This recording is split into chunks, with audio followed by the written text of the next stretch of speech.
Hello everyone,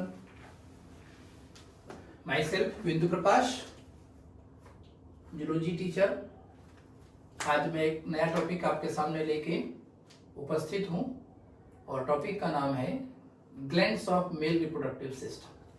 जैसा कि हम सब जानते हैं कि जो मेल रिप्रोडक्टिव सिस्टम है वो प्राइमरी सेक्स ऑर्गन और एक्सेसरी सेक्स ऑर्गन से मिलकर बना होता है। जो प्राइमरी सेक्स ऑर्गन्स होते हैं उन प्राइमरी सेक्स ऑर्गन्स में आते हैं टेस्टिस, एक्सेसरी सेक्स ऑर्गन्स में glands, ducts, external genitalia like urethra and scrotum. तो आज का जो अपना टॉपिक है वो है ये मेल के रिप्रोडक्टिव सिस्टम में कौन कौन सी ग्लैंड्स पाई जाती हैं और वो किस तरीके से मेल के रिप्रोडक्टिव सिस्टम को असिस्ट करती हैं। तो चलिए कौन कौन सी मेजर ग्लैंड्स हैं। तो मेल के रिप्रोडक्टिव सिस्टम में 3 मेजर ग्लैंड हैं और इन 3 मेजर ग्लैंड में पहली जो ग्लैंड है वो है सेमिनल वेसिकल्स। सेमिनल वेसिकल्स ये 1 पेयर है, lateral side to the urinary bladder पाई जाती है। और ये जो सेमिनल वेसिकल्स है it is lined by glandular tissue. Glandular tissue से इसके अंदर प्रेजेंट होता है। अगर आपसे पूछा जाए कि जो ग्लैंडुलर टिश्यू है, बाकी सब छोड़ दो, ये इतना पोर्शन लिखा है ग्लैंडुलर टिश्यू, तो ग्लैंडुलर टिश्यू हमारे चारों टिश्यूज में से कौन सा टिश्यू है जो ग्लैंड की तरह से काम करता है। Think over it and find the answer. तो lined by glandular tissue produces alkaline, that means pH value approximate 7.3 pH होता है। इसका जो pH है सिक्रीशन का 7.3 alkaline seminal fluid। इसके द्वारा निकलने वाले फ्लूइड को सेमिनल फ्लूइड बोलते हैं और ये जो सेमिनल फ्लूइड होता है उसका pH 7.3 अल्कलाइन कैप होता है। Then after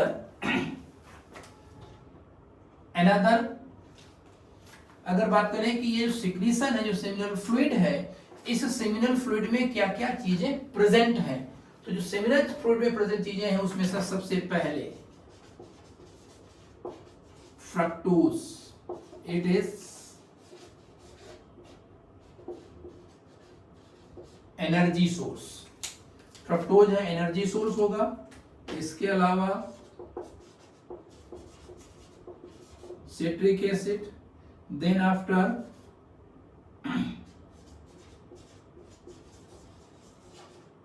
आइनोसाइटोस,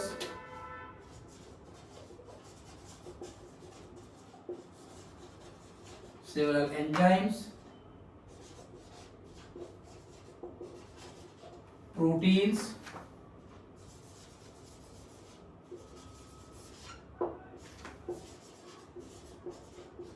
clotting factors like fibrinogen,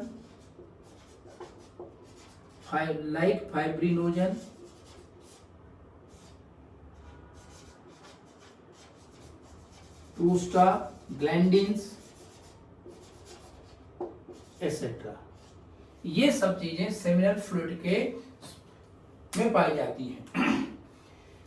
fructose the energy source for the sperm, जिस समय स्पर्म अपनी फ्लैजिलर मूवमेंट करता है मेल के रिप्रोडक्टिव ट्रैक में, उस टाइम जो फ्रक्टोज होता है वो एक एनर्जी सोर्स यूज करता है। जो स्पर्म जब हो as a result of insemination male के रिप्रोडक्टिव ट्रैक में डिपॉजिट होता है वेजाइना में। अब वो वेजाइना से जाता है कहां तक, फेलोपियन ट्यूब तक, where there is availability of the egg. तो वहां तक पहुंचने के लिए इसको जो एनर्जी चाहिए वो फ्रक्टोज प्रोवाइड करता है। एक बहुत मजेदार बात यह है दोस्तों यहाँ पर कि जो फ्रक्टोज है it is the only monosaccharide present only in human mails seminal fluid secretion. बाकी बॉडी का कोई भी फ्लूइड, आप किसी भी फ्लूइड का नाम बताएं, सोच सकते हैं blood, lymph, any other fluid of the body, whether it is male's body fluid or it is female's body fluid secretion. Body के किसी फ्लूइड में फ्रक्टोज नहीं होता है, केवल सीमेन में ही, ये कह सकते हैं सेमिनल वेसिकल्स के सेमिनल फ्लूइड में ही फ्रक्टोज मिलता है। अब फ्रक्टोज ही यहां पर एनर्जी सोर्स क्या है? फ्रक्टोज ग्लूकोज के कंपैरेटिवली इजीली ऑक्सीडाइज हो जाता है। दूसरी चीज, अगर ग्लूकोज लेवल ज्यादा होगा, ऑक्सीजन अवेलेबिलिटी ज्यादा हो जाएगी तो एनर्जी ज्यादा हो जाएगी, जिसके कारण यहां पर स्पर्म का ऑक्सीडेटिव बर्न हो सकता है। तो फ्रक्टोज इजिली और लेस ऑक्सीजन पर भी आसानी से ऑक्सीडाइज होकर के एनर्जी प्रोवाइड कर सकता है। लेकिन अगर ग्लूकोज कंसंट्रेशन ज्यादा हो जाएगा, ऑक्सीजन अवेलेबिलिटी ज्यादा हो जाएगी, तो वहां पर एक ऑक्सीडेटिव बर्न हो सकता है जो स्पर्म को डैमेज कर देगा। अब प्रेजेंस ऑफ फ्रक्टोज क्या होगा चलकर भाई, आगे चलकर के ये सीमेन बनेगा तो प्रेजेंस ऑफ फ्रक्टोज किसके लिए हो गया? एनर्जी के लिए हो गया। दो चीजें और यहाँ पर याद समझनी पड़ेगी, मल्टीपल चीजें और भी, सिट्रिक एसिड है, ये भी inositols of unknown function, several enzymes, multiple other proteins होती हैं जिनको हम प्रोटामाइंस बोलते हैं। प्रोटामाइंस कुछ ऐसी प्रोटीन्स होती हैं सीमेन में जो कि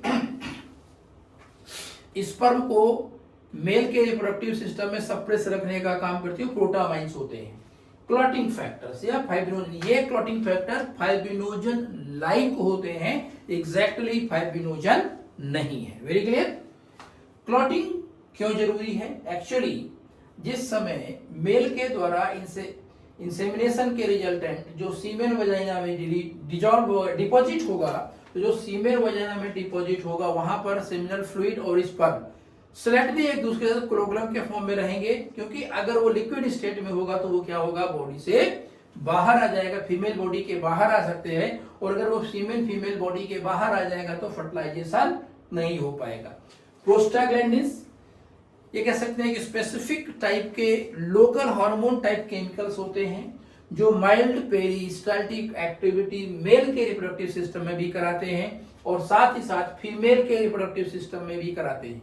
मेल के रिप्रोडक्टिव सिस्टम में कराते ताकि स्पर्म बाहर आ सके, फीमेल के रिप्रोडक्टिव सिस्टम में अपवर्ड यूट्रस के लिए कराएंगे, ऐसे ऊपर की तरफ कराएंगे जिससे कि स्पर्म आसानी से फैलोपियन ट्यूब तक पहुंच सके। Very clear? चलिए नेक्स्ट जो ग्लैंड आती है वो है prostate gland. Next gland is the prostate gland.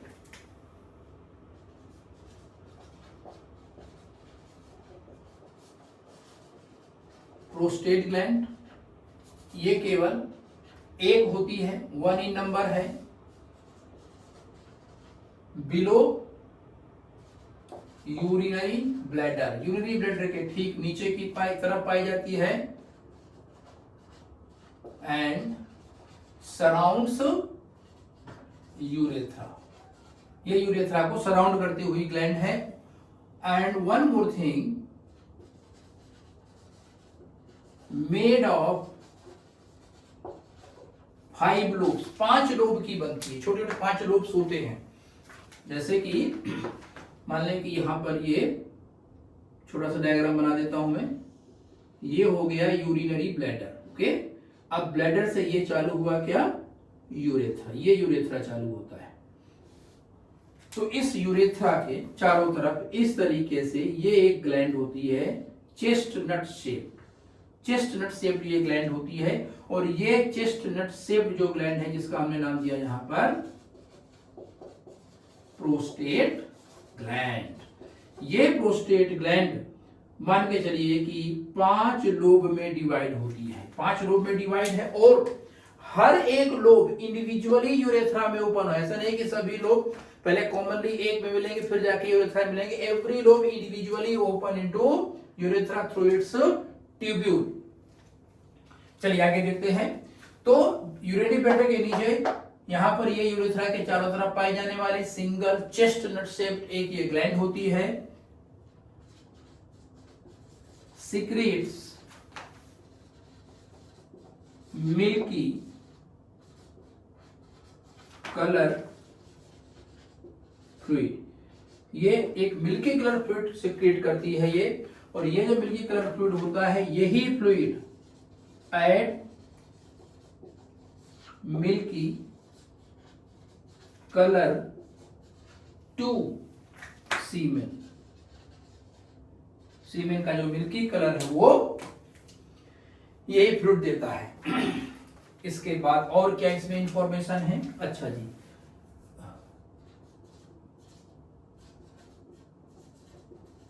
Secretion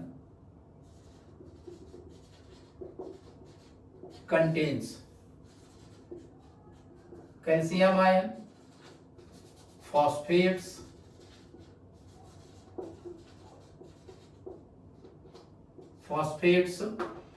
calcium ion, phosphates,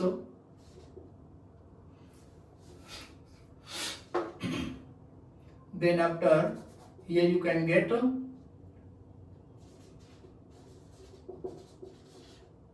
clotting enzyme, clotting enzymes मिलेंगे, फाइब्रिनोलाइसिन,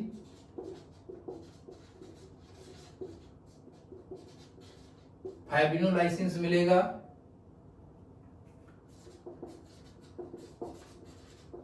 सिट्रिक एसिड मिलेगा।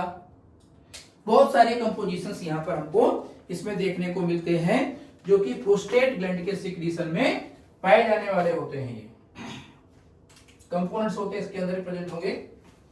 ओके, तो इसमें से एक आपके पास है मिला calcium ion, phosphate, clotting enzymes. देखो क्लॉटिंग फैक्टर कहां प्रेजेंट है? वो सेमिनल वेसिकल के सिक्रीशन में, और क्लॉटिंग एंजाइम्स प्रोस्टेट ग्लैंड के सिक्रीशन में। सेमिनल वेसिकल से जो रिलीज्ड क्लॉटिंग फैक्टर्स होते हैं उनको एक्टिवेट कराने का काम इन क्लॉटिंग एंजाइम्स का होता है।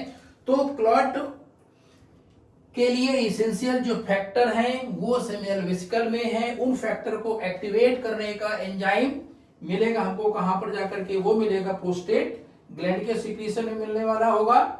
ओके, साथ ही साथ यहां पर फाइब्रिनोलाइसिन, एक बार ब्लड क्लॉट तो बन जाएगा, आफ्टर ब्लड क्लॉट बनने के बाद उस ब्लड क्लॉट को डिसॉल्व भी करना पड़ेगा।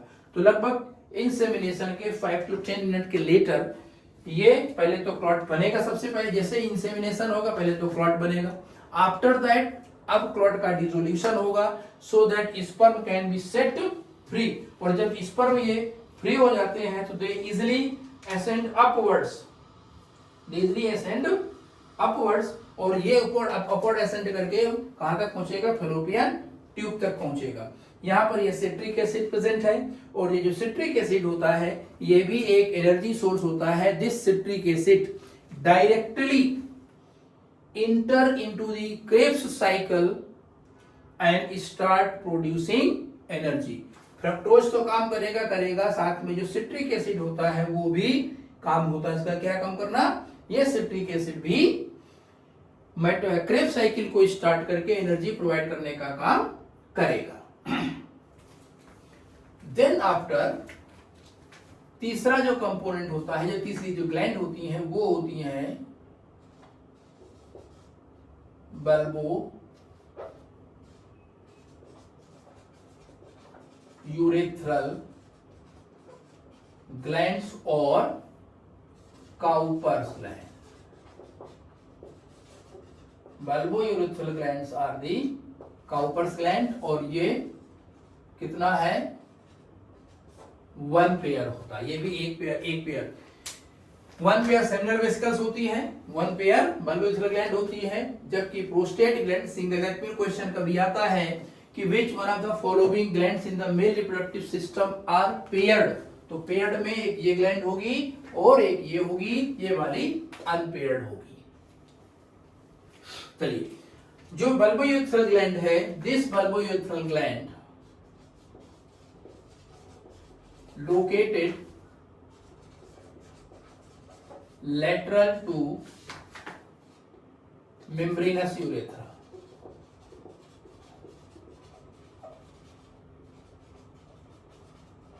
मेम्ब्रेनस यूरेथ्रा के लेटरल साइड में होती है, लेकिन ओपन इनटू पेनाइल यूरेथ्रा।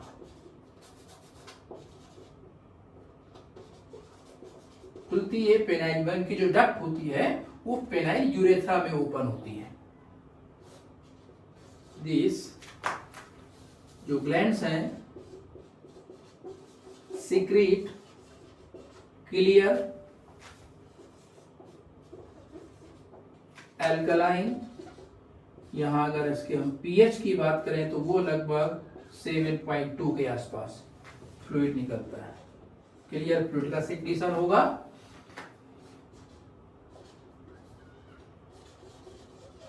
ये जो फ्लूइड है, दिस फ्लूइड, इस फ्लूइड के द्वारा दो काम होते हैं। इस फ्लूइड के द्वारा यहां पर दो काम होते हैं। पहला काम होता है टू मेक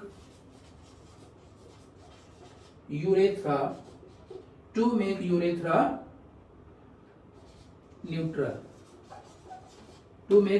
न्यूट्रल, और दूसरा टू लुब्रिकेट द यूरेथ्रा। चलिए मैं बताता हूं दोबारा से क्या कंडीशंस हैं। एक्चुअली जो ये है यूरेथ्रा है, इसके ठीक नीचे का आगे का जो पोर्शन होता है वो होता है मेम्ब्रेनस यूरेथ्रा। ठीक है, डायग्रामेटिक प्रेजेंटेशन में एक यहां पर और ड्रॉ कर देता हूं इसके लिए कि जैसे ये हुआ यूरिनरी ब्लैडर, ओके, यहां पर ये यूरेथ्रा पोर्शन हुआ जिसके चारों तरफ ये प्रेजेंट है प्रोस्टेट ग्लैंड। अब इसके बाद जो फर्दर यूरेथ्रा चलता है, यहां पर आगे जो फर्दर यूरेथ्रा होता है इसको बोला जाता है मेम्ब्रेनस यूरेथ्रा, और ये यूरेथ्रा जो प्रोस्टेट ग्लैंड से सराउंडेड है इसको बोलते हैं प्रोस्टेटिक यूरेथ्रा। मेम्ब्रेनस ये हो गया प्रोस्टेटिक यूरेथ्रा, ये हो गया। तो जो ग्लैंड होती है दोस्तों, ये जो ग्लैंड है वो ग्लैंड इस पोजीशन पर ऐसे लोकेटेड होती है, इस तरीके से। लेकिन इनकी जो डक्ट होती है, this duct open into penile urethra, ये है पेनाइल यूरेथ्रा। यहां हमने एक चीज ये और समझ ली, और ये है अपने पास यूरिनरी ब्लैडर, ये रेड से जो बनाया सबसे ऊपर, दिस यूरिनरी ब्लैडर, उसके नीचे चालू हो गया यूरेथ्रा। यूरेथ्रा ह्यूमन मेल में एनाटॉमिकली 3 पार्ट में डिवाइड रहता है, और वो जो 3 पार्ट होते हैं उनमें से एक होता है सबसे पहला prostatic urethra. Prostatic urethra the urethra that surrounded by the prostate gland. Then after अगर इसकी लेंथ की भी हम बात करें तो प्रोस्टेटिक यूरेथ्रा लगभग 2 to 3 सेंटीमीटर का होता है। मेम्ब्रेनस यूरेथ्रा 0.5 to 1 सेंटीमीटर के आसपास होता है, और पेनाइल यूरेथ्रा 12 से 15 सेंटीमीटर के आसपास इसकी लेंथ होती है। ह्यूमन फीमेल में यूरेथ्रा इतना बड़ा नहीं है। ह्यूमन मेल का जो यूरेथ्रा होता है वो लगभग 18 से 20 या 15 से 18 सेंटीमीटर की टोटल उसकी लेंथ होती है। उसमें मल्टीपल पोर्शंस हो गया। Prostatic urethra surrounded by the prostate gland, and then membranous urethra, and then आगे there is a penile urethra. ये पेनाइल एरिया होता है जिसमें पेनिस एरिया में प्रेजेंट होता है।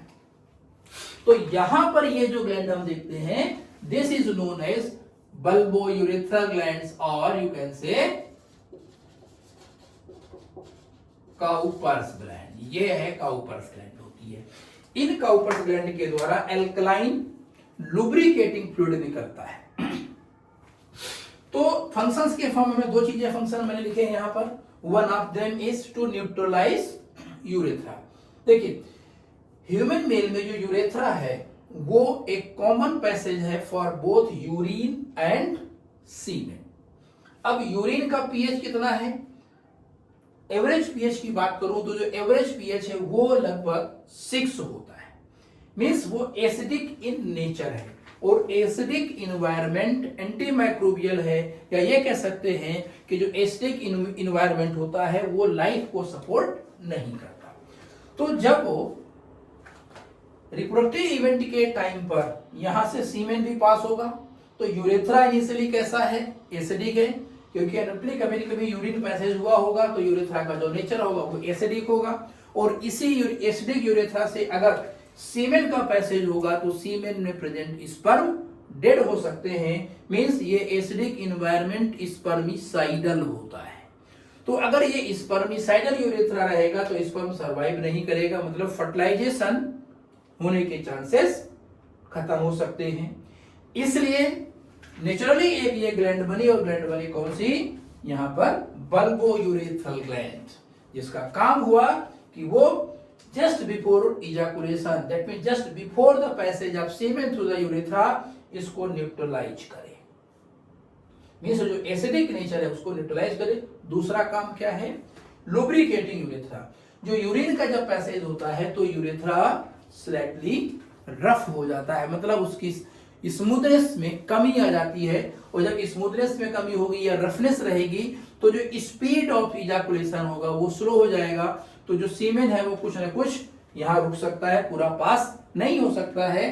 तो रैपिड इजैकुलेशन के लिए जरूरी है कि जो पाथ होना चाहिए बिल्कुल स्मूथ होना चाहिए, और इसलिए जरूरी है कि ये इसको लुब्रिकेट भी करे। तो this is the overview of the gland, those are associated with the male reproductive system. Very clear? Seminal vesicle, one pair. Okay. Prostate gland single, bulbourethral gland one pair. एक चीज मैं यहां अब आपको और ऐड करना चाहता हूं, दिस फ्रक्टोज इज वेरी की मॉलिक्यूल प्रेजेंट इन मेल्स सीमेन। बहुत की मॉलिक्यूल है, और की मॉलिक्यूल कैसे है, जैसा मैंने आपको पहले ही बताया कि जो फ्रक्टोज है वो ह्यूमन बीइंग में से केवल और केवल सीमेन में मिलेगा, बॉडी बाकी बॉडी के किसी बॉडी पार्ट में नहीं मिलेगा। अब तो फिर ये how it is a key molecule and specially in medical diagnosis, let a female complaint that there had been sexual assault with her by someone. तो there has been sexual assault with her by someone. तो इसमें एक medical जांच ये होगी कि sexual assault इसमें हुआ है या नहीं, दैट मीन इस फीमेल के साथ में रेप हुआ है या नहीं है। तो उस चीज को कंफर्म करने के लिए वेजाइनल जो म्यूकस होता है, जो सिक्रीशंस वहां पर वेजाइना में कुछ केमिकल्स होते हैं, उनको वहां से सैंपल लेकर के उसको एनालाइज करते हैं, और अगर सैंपल में फ्रक्टोज अवेलेबल हो जाए तो ये प्रूव हो जाएगा कि जो कंप्लेंट ये फीमेल कर रही है वो उसकी बात सही है। Means fructose is a key molecule to confirm the sexual assault has been taken place. Okay, so thank you dear friends, I hope कि ये टॉपिक जो मैंने पढ़ाया आज आपको समझ में आया होगा।